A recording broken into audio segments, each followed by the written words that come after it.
greatest boxers, if not the greatest boxer in history. He's absolutely sensational. But he retired years ago, and for me personally, I know these exhibition matches are entertaining. I like the one with Conor McGregor, not so much the one with Logan Paul. I just see some of these things, and this is just my personal feeling. This is not a movie. This is not Rocky III, where Rocky is going against Thunderbolt, who that was his name, or Hulk Hogan, okay? Floyd is not interested in boxing anymore. Okay. So he's interested in cashing in on events. Before he wants an exhibition with me, but I disagree, and I don't want to fight with exhibition with him. I want to fight a real fight like this. So this is it. This is what I'm waiting for. Outspoken analysts Stephen A. Smith and Max Kellerman reignited controversy by blasting Floyd Mayweather Jr. over the Manny Pacquiao rematch after Mayweather publicly labeled it an exhibition despite reports of signed contracts for a real fight. Stephen A. is suggesting that Mayweather is deliberately playing mind games around the situation, using his public statements to create confusion and generate buzz. You like to make money. You're never going to stop making money. Very, very few people on the planet know how to make money like you know how to make money. But some of this stuff has got Narratives have left fans and media wondering what the true nature of the bout actually is. Similar to Stephen A., many analysts suggest that Floyd Mayweather's remarks about the Pacquiao rematch being an exhibition could be a calculated move rather than genuine confusion or breach.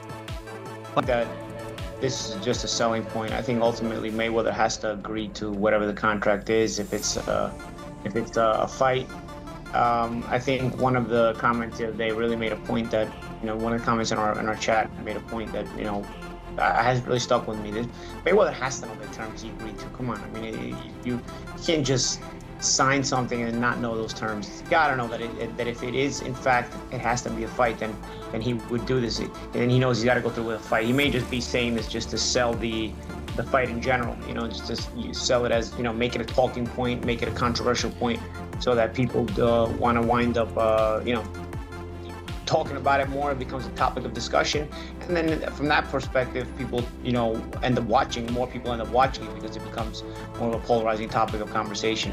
So I don't know. I see this eventually getting straightened out. I think it has to. I mean, Floyd has to fight right now. I think Mayweather probably wants to fight right now. I mean, Mayweather wants to fight and probably has to fight right now, and Pacquiao seems to want to and have to as well. So, in one way, by framing the fight controversially or provocatively, he may be attempting to generate extra attention and discussion around the bout.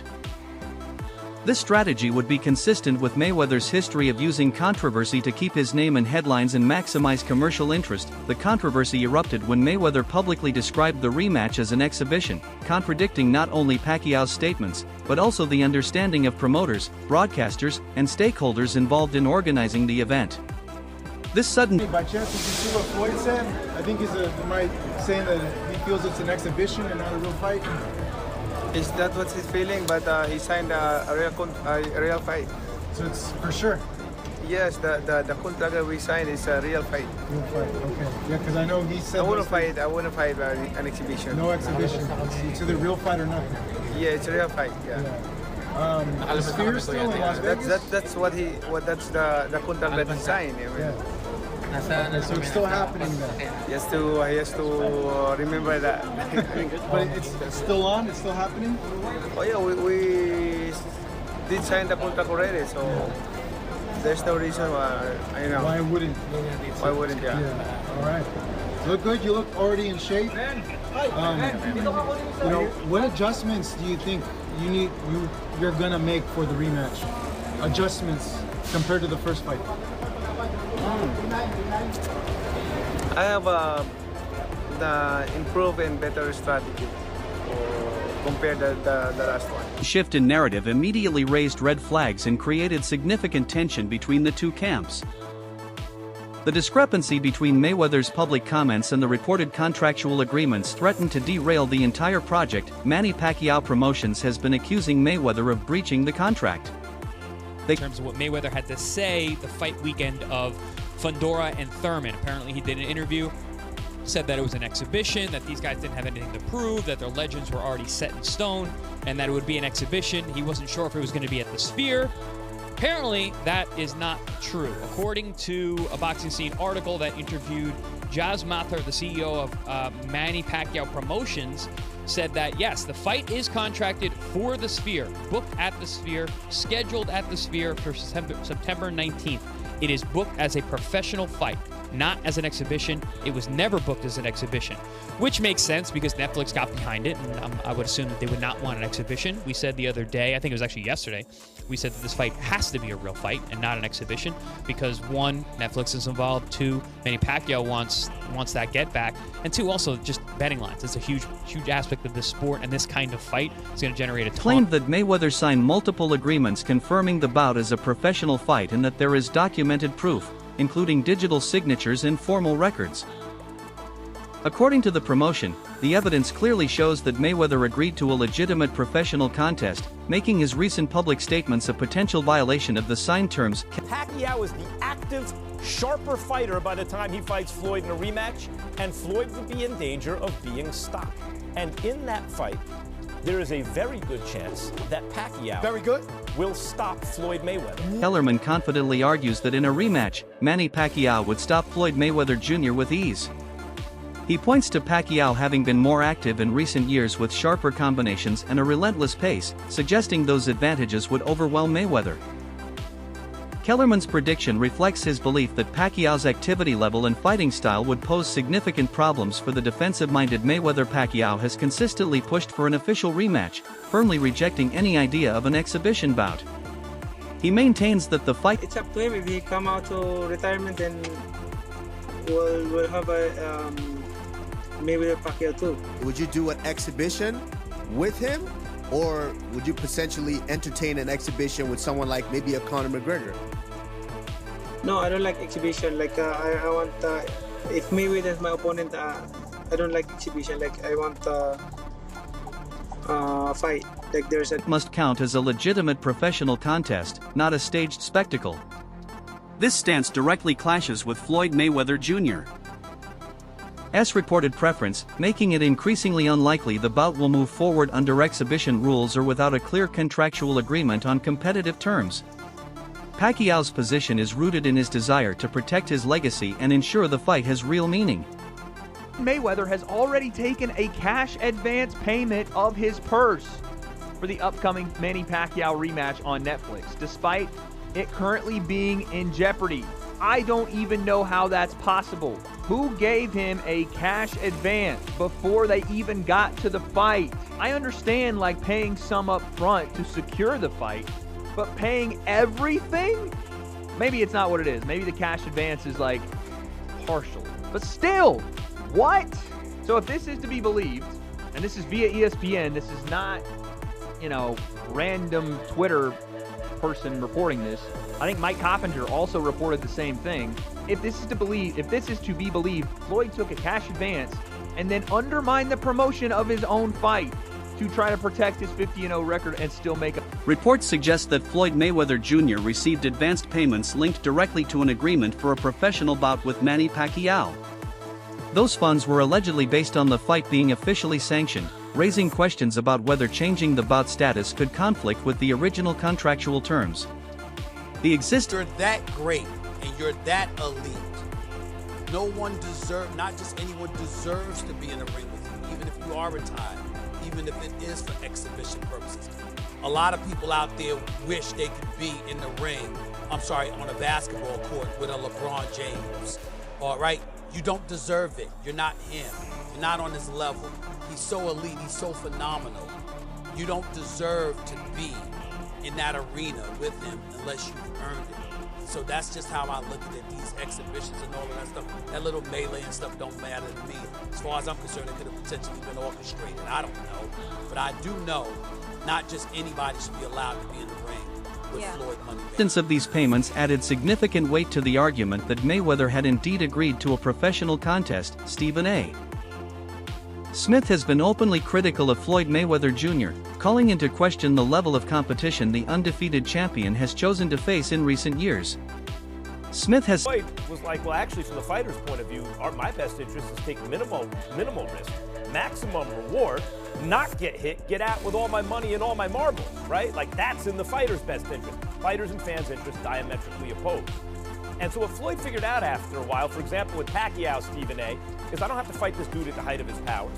I can wait. Okay, I'll fight him now. Now there's pent-up demand. I'm going to make 5 times more than I would have made back then to fight a guy who's not as dangerous as he was back then. That's smart. And then what he realized is, wait a minute, with Conor McGregor's rise, I don't even have to fight fighters, boxers. I can fight dudes who don't box and make $100 million. Now, what fool wouldn't do that if he could? Why fight a guy who's trained his whole life to box you for $30 million when you can fight a guy who hasn't trained his whole life boxing for $100 million? Well, of course, Floyd's right about that, so that's what he did. And since then, he's realized, Stephen A., he never has to get in the ring with a dude who's trained his whole life to box, and he can make money.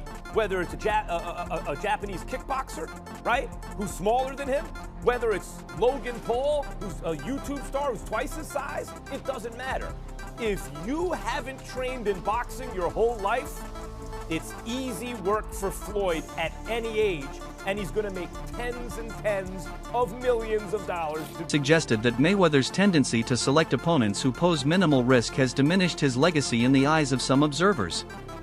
His criticism reflects a broader sentiment among boxing purists who believe Mayweather has avoided dangerous matchups. Kellerman argued one of the most detrimental moments in Floyd Mayweather's career. Floyd Mayweather is back. I heard Mike Zambidis is actually from K1. And this dude was a monster. From the highlights I've seen, he would walk up to you, fire off combinations, and send your chin into the 4th dimension. Here's the only problem. His last fight was 10 years ago. So I don't expect Zambidis to, put on a masterful performance against Mayweather and beat him. But I also don't expect Mayweather to do a lot of damage to Zambidis. Mayweather's 48 years old. Mike Zambidis is 45 years old. If Mike Zambidis comes in and he's got that, quick style where he can just unload pressure on Floyd Mayweather, again, this could be a huge moment for Zambidis and a detrimental moment for Mayweather. So, what do you think of Floyd Money Mayweather versus Is that Floyd has mastered a strategy of taking lucrative low-risk bouts against YouTubers and UFC fighters who aren't elite boxers, allowing him to secure massive paydays while avoiding the dangers of facing top-level professional competition in the ring today. Kellerman believes this approach has allowed Mayweather to maintain his undefeated record while still generating enormous revenue. This strategy has been both praised for its business acumen and criticized for its lack of competitive integrity. Adding another layer to the controversy is Mayweather's continued involvement in exhibition fights against non-boxers and crossover athletes. The demand is going to match up to the expectations. Better. I think that demand-wise, look, people are always going to have comments. They're always going to have something to say. A lot of people are excited. A lot of people are saying, oh, this fight's not going to do that great. Oh, why are they doing this? They're so old. They're this, that. Those are going to be the first people that are going to want to watch it. I think leading up closer to the fight, when people start seeing their training camp videos, then they're going to be like, wow, like this is not a joke. These guys are in serious conditioning, right? Because a lot of times you see boxers, they're in their early 20s, they're great. And when they hit their mid 30s, they're completely out and they just can't continue anymore. These guys are different. They're built different. They are different. There's a reason why they're global icons, not just boxers. There have even been claims that Mayweather's planned exhibition bouts, including one with a kickboxer, Mike Zambidis, could themselves be violations of the Pacquiao contract. This added complexity to an already complicated situation, raising questions about Mayweather's true priorities. Despite the ongoing controversies, CEO Jazz Mather has insisted that the rematch between Floyd Mayweather Jr. and Manny Pacquiao is still on track and will be an official professional bout. He believes the fight will be explosive, highly competitive, and worthy of its global hype, emphasizing that both fighters are maintaining excellent conditioning and sharpness despite their age, making the matchup a serious and compelling contest rather than a mere exhibition. Let's get into some of the key particulars as well. How many rounds is the fight? What weight will it be contested at? What ounce gloves will be used? Can you share some details there? So 10 to 12 rounds, 8-ounce gloves. The weight has not been confirmed yet. Okay, we're still waiting on Floyd's side for this one, but it'll be we're hoping around 147 is what Manny wants. Gotcha. And it sounds like the rounds could be either 10 or 12? 10 or 12, yeah. And these will be 3-minute rounds? Yeah. Reflect his confidence that the fight will ultimately proceed as planned. According to Jazz Mather, the proposed rematch between Floyd Mayweather Jr. And Manny Pacquiao is expected to be contested over 10 to 12 rounds using 8-ounce gloves. Mather explained that these specifications are designed to strike a balance between competitiveness and the fighter's late career physical condition, ensuring both safety and entertainment value. He also noted that while Pacquiao's side is pushing for a 147 pounds welterweight limit, the exact weight has not yet been finalized and remains subject to confirmation from Mayweather's camp. When people say the biggest fight in boxing history, you know, if you don't adjust for inflation, et cetera, or tickets sold, et cetera, you know, Joe Louis and Max Schmeling, the rematch, Ali and Frazier, the first fight, these were the biggest fights in boxing history. But Mayweather and Pacquiao was easily the biggest fight of its era, of the generation. And it was the highest grossing fight of all time. Sure. Because it had 4.4 million pay-per-view buys at $100 a pop. Do the math, right? It's interesting because Netflix is obviously in the business of, you said, eventizing. Yes. Everyone, yeah, they want enormous events that become shared experiences. In a way, in this day and age, partly because of delivery systems of content like Netflix, everything is so niche. You know, everything is so compartmentalized that there's very few shared experiences. It's one of the reasons that the NFL is such a... The framework reflects ongoing negotiations aimed at preserving fairness while accommodating the commercial scale and global attention surrounding the bout, which is being positioned as one of the biggest boxing events in recent years. Max Kellerman points out that the first clash between Floyd Mayweather Jr. and Manny Pacquiao wasn't just a fight. It was the highest-grossing bout of its era, often called the fight of the century, generating massive global revenue and attention. He argues that this is exactly why Netflix is pushing so hard for the rematch, attempting to recreate that same magic and nostalgia for modern audiences. Reports suggest the 2015 fight drew record pay-per-view numbers and enormous gate revenue, making it a historic benchmark in boxing. Now, What's going to happen in Mayweather Pacquiao? Are you interested in it? Yep. Is it a good fight? Yeah. I'll be watching. Watch it. The first one was awful, but now they're 50 years old. Let's see it. But why though? But you didn't like the first time. No, I didn't. I'm not watching. You didn't like that match?